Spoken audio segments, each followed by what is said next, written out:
Excuse the mess in this corner, but there's that battery's charged, that one's charging. But anyways, this is a valve cover from a Chevy Cruze.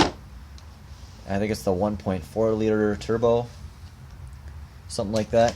And anyways, this little doohickey right here is actually the PCV valve. That's the positive crankcase ventilation, and that basically lets blow-by gases safely exit the crankcase and not create too much pressure anywhere and blow anything up. So this one was actually malfunctioning, hence why it's off the car and a new one is on. And this one was actually pulling vacuum. I cannot imagine how that would malfunction and pull vacuum, but it was, and it was causing the car to have a loss of power a little bit and a really rough surging idle.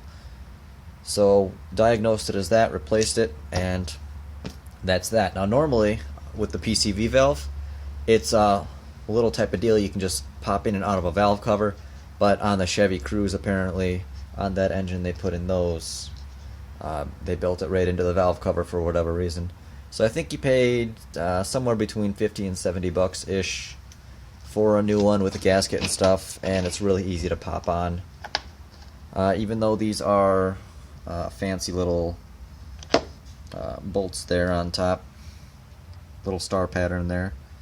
I think the proper tools are reverse Torx, but a 5/16 socket fits on those just fine with no play in it, and that's just what I use to pop them off and replace it quick. So if you have a rough surging idle on a Chevy Cruze, it's likely this PCV valve here.